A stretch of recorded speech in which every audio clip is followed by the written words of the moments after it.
America. Stream now on the free CBS News app. When it comes to the money you spend every day, we have you covered every morning. Making money makes sense. Weekdays on CBS Mornings. After nearly 4 decades of March Madness, this sports broadcasting legend is stepping away from his role in covering the NCAA basketball tournament. Jim Nantz on his fondest memories and what's next when we go person to person.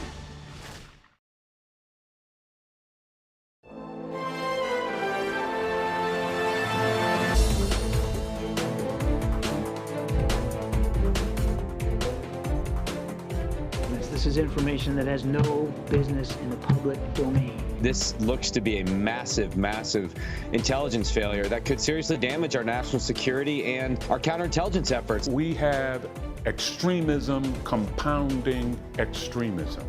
We have dueling echo chambers. We have people who are inspired to do mass shootings in a competitive way. You have people who believe that we are not neighbors, we're intrinsically rivals at best and enemies at worst. I think that democracy itself, in many ways, is still an open question.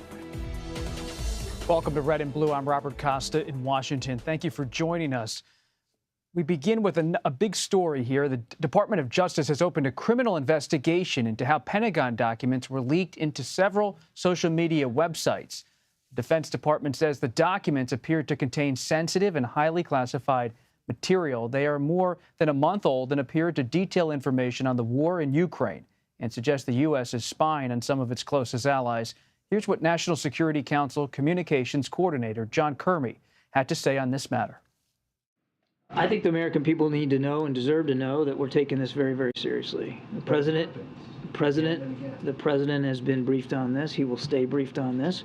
The Department of Defense is looking into this. They are leading an interagency effort here to review whatever national security implications might come out of all this. And the Department of Justice is leading a criminal investigation. So we're taking this very, very seriously. There is no excuse. CBS News intelligence and national security reporter Olivia Gossas joins us now. Olivia, thanks for being here. What's the top line of what's happening today on this front? Sure. Well, what everybody wants to know is who this could possibly be, right? And we have some important clues as to what that person might be. One is the very small universe of people that this final briefing book was limited to. It looks to have been prepared for the chairman of the Joint Chiefs, a daily briefing book. The people who have access to that finished material is quite small, maybe a handful of senior officials and senior staff. The universe of people who have access to the raw materials that inform that briefing book is a little bit larger, still restricted, but materials from CIA, NSA, NRO, all those things that go into the finished materials, call it several dozen, maybe 100 people. Then we have some clues as to where these materials were first found. It looks as though they were found on a messenger app called Discord in early March, that was dedicated to a popular gaming site called Minecraft. Then there are some intriguing clues in the photographs themselves, some items on the person's desk alongside the documents. There's some Gorilla Glue, potentially binoculars. There's potentially nail clippers. So does all of this mean that this is a Gen Z or millennial gamer who had access to highly classified documents from the Pentagon? Not necessarily. That could be a red herring, but this is what the investigation that's underway is set to unveil. Have we heard anything from Chairman Milley about whether he has any information or his orbit has any information about this leak? What we heard from the Pentagon and the National Security Council spokesman today is that the investigation is underway at the Department of Justice and at the Pentagon, and that there are some new concerns that the White House is flagging for reporters and for the general public, namely that some of these documents appear to already have been doctored. We suspect the Russians. It's not entirely clear. We know that it is a disinformation tactic on their part to insert misleading, erroneous details and otherwise authentic materials. Nobody has said thus far that these documents were made up out of whole cloth. The Pentagon has acknowledged that at least some of them are authentic. The concern now is that Russian or other adversarial intelligence services could insert, again, misleading details into some of these slides or create new slides and say this is the continuance of a document dump that has already been unspooled. Let's listen to what John Kirby had to say about whether these documents were doctored. I don't know that we've arrived at a working theory. It does appear that at least in some cases, the information posted online had been altered from what we think would be the original source. But there's just no way I can tell you with any granularity right now how that came to be. We urge all of you to be very careful about how you report on this story, since we know at least in some cases that information was doctored. If they know some parts of these documents were doctored, they might know that some parts of these documents are legitimate, at least in their presentation. Do we know what's doctored versus what could be real? Right. So there are two slides in particular that have caught people's attention where the casualty figures for the Ukrainian side and the Russian side appear to have been altered in favor of the Russian side. So the Ukrainian casualties were increased, the Russian casualties were decreased, leading some to believe that Russian intelligence services had a hand here.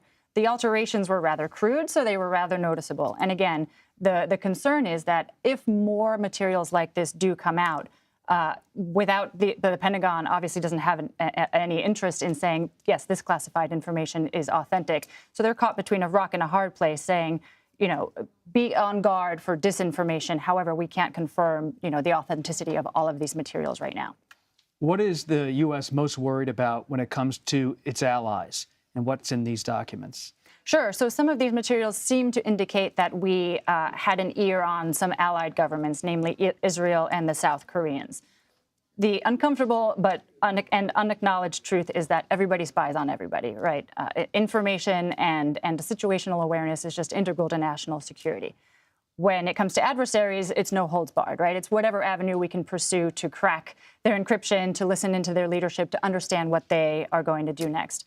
In the case of allies, there are more guardrails, there are more norms, there are things that are not done. Are these disclosures going to sever the relationship between the U.S. and South Korea? Nobody appears to think so. Between the U.S. and Israel, nobody appears to think so. Moreover, the officials that I spoke with today were just as unconcerned, as it were, about the potential that these will curtail information sharing. All of them have said that the war in Ukraine is just too high stakes for that information flow to be cut off. But what about the timing of the leak coming right before the spring offensive that's expected from both of the sides in this conflict? What does this mean for how Ukraine and Russia are going to approach the coming escalated battle that's expected? It's a very good question, and the officials that I spoke with acknowledged that Ukraine has a real right to be concerned and a real right to be angry that some of this information has come to light. There's also an argument, though. Some of the officials I spoke with today sort of downplayed the importance of this for two reasons. One, you can fully expect that Russian intelligence is collecting very actively on the Ukrainians and had at least some awareness of what was going on the battlefield and what was going to come on the battlefield already. Two, while the granularity of this detail was certainly not in the public domain, American officials and NATO officials have already been forecasting that munitions were going to be an issue, that air defenses were going to be an issue. So while, again, the specifics of this are certainly damaging, mainly for an access standpoint, because it does appear that we had some important inroads into Russian military and intelligence services that were helping us understand what they might do next, the overall net effect is not entirely surprising now that it's spilled out into the public. Livia Gassis, thank you so much for your reporting. Really appreciate it. We're going to move on now to our conversation with Scott McFarland, our congressional correspondent. Scott, thanks for being here. What is the latest congressional reaction to Olivia's reporting and others at CBS News on this important story? There's obvious bipartisan alarm about what might have been exposed. But if you get down to the more granular level of congressional reaction, you can see some contrast. Bob, we spoke with a staffer for Mark Warner, top Democrat on the Senate Intelligence Committee, says he's being briefed tonight, warns about Russian disinformation. Chairman of the House Intelligence Committee, the House Foreign Affairs Committee, Michael McCall of Texas, says any breach of classified material is serious, especially when sources and methods are identified, and he urges the Biden administration to investigate and move quickly to identify the leaker. And the top Republican on the House Armed Services Committee, Mike Rogers, also issued a statement somewhat symmetrical to what Mr. McCall said, that the administration has to brief Congress. Mr. Rogers says the leaks are concerning, and the committee is seeking answers from the administration, from the Department of Defense. Bob, Congress wants more answers. Those briefings have begun on Capitol Hill. Again, the Senate Intelligence Committee expects to get theirs Monday evening.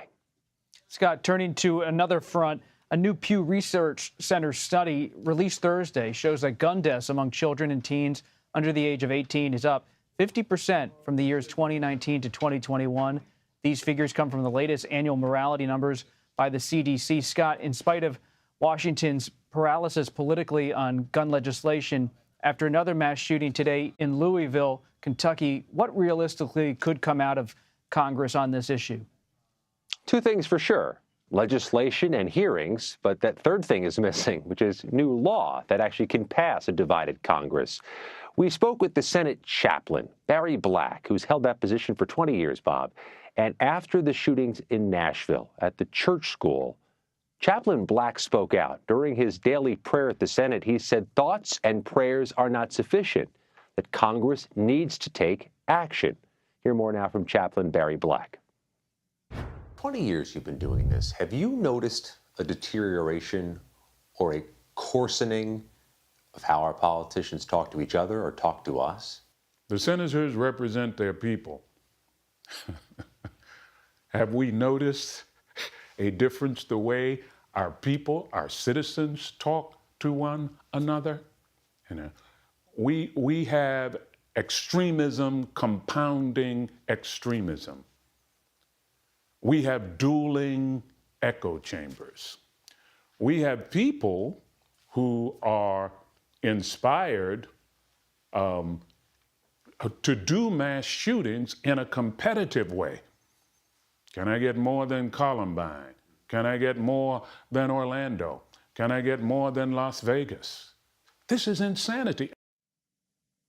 The chaplain is there to counsel, give advice to U.S. senators, to give a daily prayer, but he recognizes what we all recognize, Bob. There's no road ahead towards new legislation on this issue, not in this Congress and not at this moment. Scott, you are also tracking the Dominion case that's gotten a lot of attention. What's the latest on that? Big hearing tomorrow, Tuesday, in Delaware in this Dominion defamation lawsuit against Fox News, this $1.6 billion suit. They're going to argue some very important pre-trial motions tomorrow, including whether, in front of the jury, attorneys can make arguments about January 6th. Dominion wants that to be able to be included. Fox does not. That's one of the arguments tomorrow. They're also going to spar over the jury selection process, what can be asked during voir dire. All of this ahead of Monday's scheduled beginning of the trial in Delaware, in Wilmington. Scott McFarland, thank you. Last week was consequential for 2024 politics beyond what happened in that Manhattan courthouse. And coming up, how abortion could affect races across the country next year. You're streaming Red and Blue, reporting across the political divide.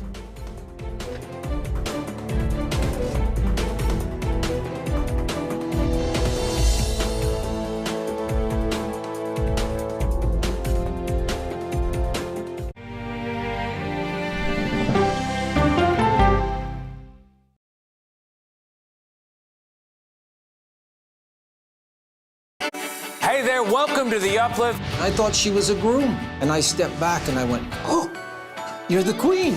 She's gonna be with me every instant that I'm alive. I just wanted to see if you'd go to Disneyland with me today. I look over at him and he's smiling. I'm gonna remember that the rest of my life. They told us when he was gonna be born, he was only gonna live for 30 minutes. It's really a miracle that he's with us today. The Uplift. Stream now on the free CBS News app. When you wake up in the morning, we want to be your go-to team. On our places, bright shiny faces. I don't go to work in the morning. I go for coffee with my two good friends, and we talk about the world. Your morning routine just got better. CBS Mornings. An original documentary from CBS reports. I always tell people that Twitter would not be Twitter without Black Twitter. It's just us being in fellowship with each other. And it becomes a conversation you don't want to be left out of. People really started to recognize the power of activism on Twitter. Based on that one tweet, the hashtag #OscarSoWhite was trending around the world. If anything has really powered Black Twitter, it's been humor. If your food ain't right, oh, we're gonna tell you about that too. We tend to create change, create culture and cool. That's how movements happen on Black Twitter and go beyond more than that. Black Twitter, the Twitterverse that changed a generation. Now streaming on the free CBS News app. You ready? A generation of kids opens up on CBS Reports. I just want to be like a regular kid. Their world, their struggles, their voices. What if I was white? A lot of people like to call names and make you feel ashamed for being proud of who you are. Now streaming Gender. I did not realize that you could change your gender. Realizing how you feel. You can be a boy, and sometimes you feel like a girl, sometimes you feel like both. Redefining who you are. Identify as trans. Gender fluid. Non-binary and queer. Is the idea of gender a thing of the past? And to be yourself, always, no matter what anyone says, I love you. Are the kids all right? Gender. Now streaming on the free CBS News app. Stories that inform. You can be really old at 60, and you can be really young at 85. Inspire. How do we unlock the power within ourselves to be who we want to be? And brighten your day. The best part of fame is making people feel good. Always send the people home happy. Make every day a little more like Sunday morning. Here comes the sun. Stream now on the free CBS News app. The news doesn't have to always be depressing. What do you love about running? Energy! It can be uplifting. That human connection that we create on the broadcast every night is incredibly important. Welcome back to Red and Blue. The Justice Department is appealing a federal judge's decision to ban the use of one of the country's most commonly used abortion drugs. The ruling has drawn strong reactions from both sides of the political aisle. I would. Yes, I would. This is an issue that Republicans have been largely on the wrong side of. We have, over the last 9 months, not shown compassion towards women. This ruling is an extreme abuse of power. It is an extraordinary example of judicial overreach. CBS News reporter Sarah Ewell-Weiss joins us now. Sarah, thanks for being here.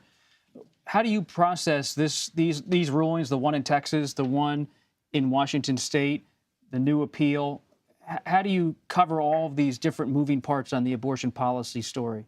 You know, it's tricky because they all intersect. So we're talking about a ruling in Texas that would have national implications. When Roe versus Wade was overturned, it returned the decision on abortion to states. But this ruling essentially takes that right away from states by blanket banning this medication, which has been used successfully in abortions across the country for 20 years. And so there's that specific decision by this one judge who was appointed by former President Donald Trump. Then you have the separate case in Washington, really contradicting that by a separate judge. Of course, this is all going to be combined moving forward, eventually potentially making its way all the way to the United States Supreme Court, where we could see another decision. But really what this means is each individual piece of this has to come together at some point with national implications. And people are reacting to it as if it has national implications because this specific ruling in Texas would. So an appeals court in New Orleans will now hear the case? So this is going to go to the Fifth Circuit, and that is actually a conservative court, which is expected to have a more conservative-leaning ruling on this. But of course, it depends really on how this moves forward. So basically, the Justice Department is asking them to stay this and not move forward with it. Of course, we expect this eventually to immediately make its way all the way up to the Supreme Court. You think the Supreme Court will be compelled to take it up? I think they'll have to at the end of the day. I think either side will continue this fight all the way to the end because this is about abortion rights, specifically this medication, but it also has implications for other things because it deals specifically with the FDA approval process. And that has not been looked at before. And so this could open that Pandora's box, if you will, into other potential medications and raise questions about other drugs already on the market, already being used, depending on who decides to take them up and go with them. So there's this legal track that's playing out with these different rulings now going to an appeals court, potentially then to the Supreme Court. There's also the political track. When you look at the recent judicial election in Wisconsin, how do you think that could affect or influence the early conversation on abortion rights ahead of the 2024 presidential campaign? So this was a really interesting race because one of the candidates, the liberal candidate in this race, Judge Janet Protasewicz, she was literally running her campaign talking specifically about abortion rights. She was talking about the ban in Wisconsin. It's an 1849 ban, and that she could potentially be called to rule on that on the state Supreme Court. Of course, with that said, people turned out for this election. It's a spring election that took place in April. Usually there's lower turnout. This is the highest turnout we've seen in this type of election in the spring. And at the same time, while that was going on, we're talking about who turned out. These were mostly young people who turned out. She beat Dan Kelly 55% to 44%. And if you look at where the highest turnout was, University of Wisconsin, Madison, Dane County. And so this could have implications moving forward because, of course, we also saw what was happening specifically in the midterm election and how that drew people out in places like Pennsylvania, like Nevada, like New Hampshire, where abortion rights was one of the top issues. And I expect to see similar turnout or at least talk of this heading into 2024.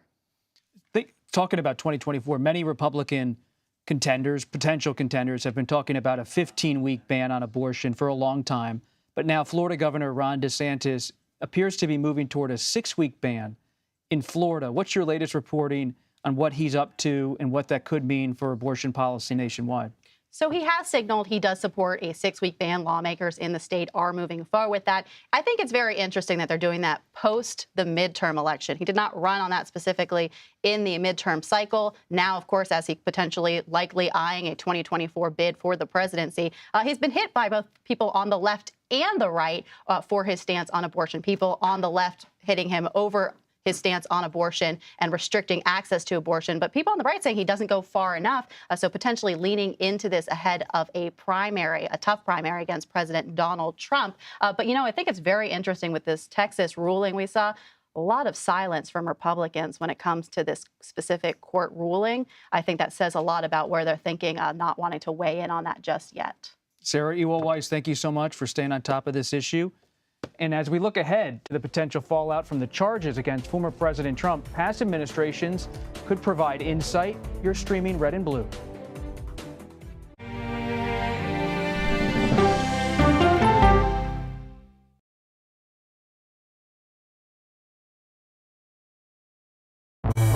An original documentary from CBS Reports. Controversial Congressman George Santos. Why won't you answer our questions? How did he manage to get elected? Thank you very much, and God bless you, and God bless the USA. George Santos' campaign was a campaign of deceit, lies, fabrication. And who is he, really? I knew him as Anthony DeVolder from Queens. Really, who he is, he's a fraud. I compare him to the Tinder swindler. From people who know him, the truth, the facts, the lies. He would say that he was worth $100 million. It's an incredibly cynical episode in American politics, beyond satire. Had you ever seen anything like this? No, and I hope I never see it again. Campaign of Deceit, now streaming on the free CBS News app. She dazzled on the court and off the court as a businesswoman. Thank you for joining us on Person to Person. Tennis superstar and entrepreneur Serena Williams.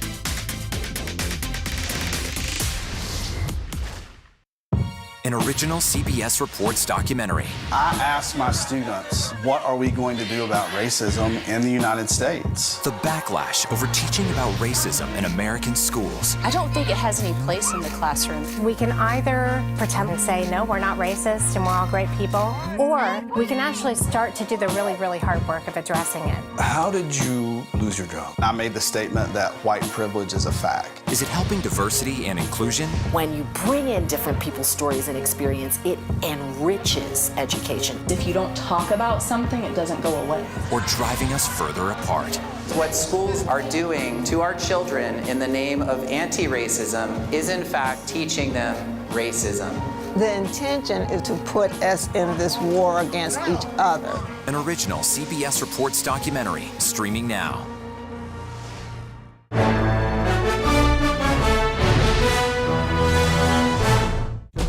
An original CBS Reports documentary. I was entitled to equal pay for equal work under the law. Does the Supreme Court's power need to be checked? 9 Supreme Court justices, 5 of them said no, she's not entitled. That's not right.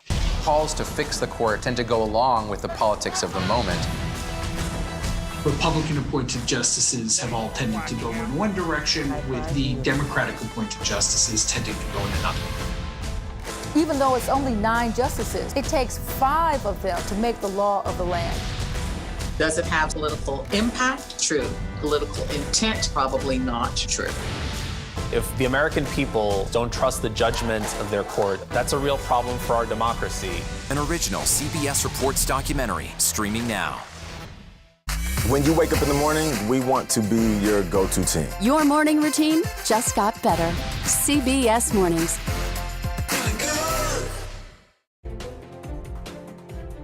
Welcome back to Red and Blue. Former President Trump is facing criminal charges in New York. And as the United States grapples with a series of political unknowns, the past could provide some answers. For CBS News' Face the Nation, we spoke with a panel of presidential historians about these historic times. Here is part of that conversation. John, this week was turbulent, but the story of President Abraham Lincoln in your book is a reminder that turbulence is nothing new in America. And as we grapple with this whirlwind of news, from Trump to 2 black lawmakers being expelled in your home state of Tennessee amid a debate over a tragic mass shooting there, what might we learn from Lincoln? Well, I think we're where we were in the 1850s in many ways. We're not having arguments in the country at this hour about the means of politics, right? It's about the ends. It's fundamentally a clash of visions about identity, power, and the viability of democracy. And we confronted that in the 1850s, and it was a struggle that ultimately, of course, had to be settled by the sword. And I hesitate to bring that up, as Lindsay was saying. You know, you get into precedented versus unprecedented.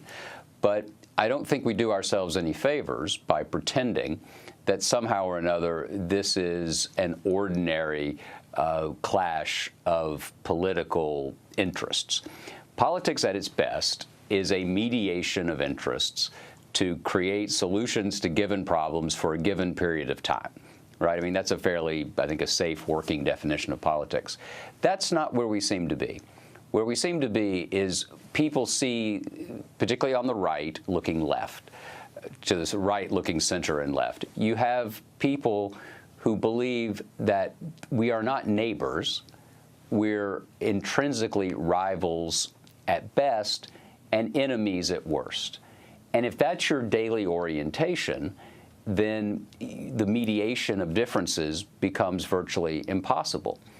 And I think that democracy itself, in many ways, is still an open question.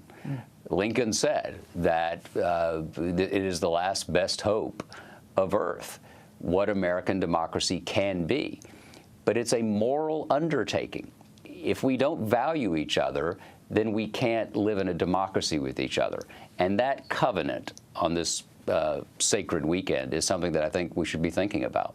Richard, President Biden, meanwhile, is confronting multiple threats abroad, be it war in Ukraine or the debate over the U.S. withdrawal from Afghanistan. President Ford, as you write, had to deal with the Soviet Union in the aftermath of Vietnam in a time of national division.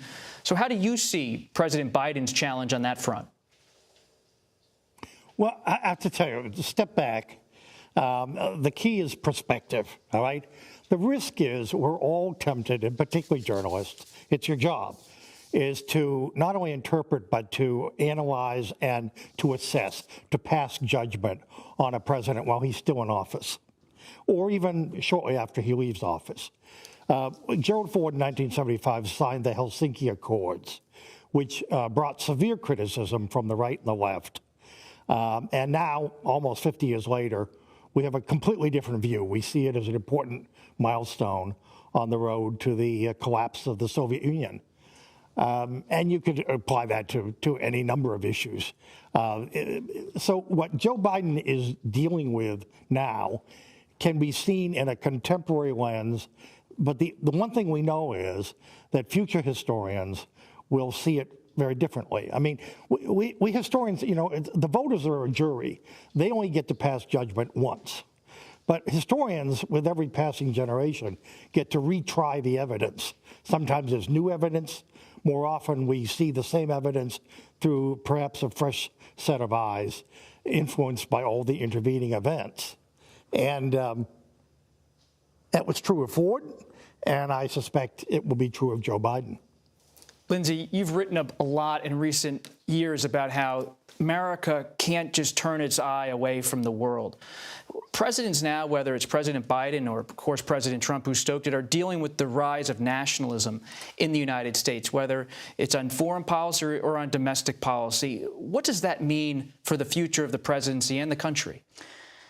Well, it's going to be, I think, one of the biggest challenges, whether it's confronting President Biden or one of his successors. I'm really drawn by the moment that we see and the parallel that we see in Franklin D. Roosevelt's presidency, where actually the time, I think, when fascism was most appealing to Americans was in the 1930s, because people weren't sure then, as Doug was saying, sometimes they aren't sure now, that democracy could actually get the job done. And what FDR did so brilliantly was he reminded people how important democracy is to their daily needs, to their goals, to their family, to their American way of life. And so I think that if President Biden and his successors can double down on the democratic themes, can remind people that it's not just some big, high ideas, but it's actually essential to their way of life, that is going to be the best way to combat the dangerous trend of nationalism. What an engaging discussion. A lot of fun doing that. That does it for today. You can stream Red and Blue Monday to Thursday at 5 p.m. Eastern. You're streaming CBS News.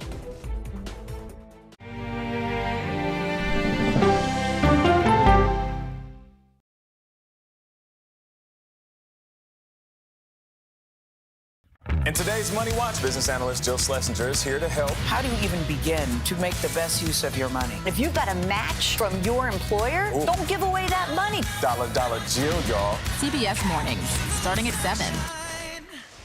An original documentary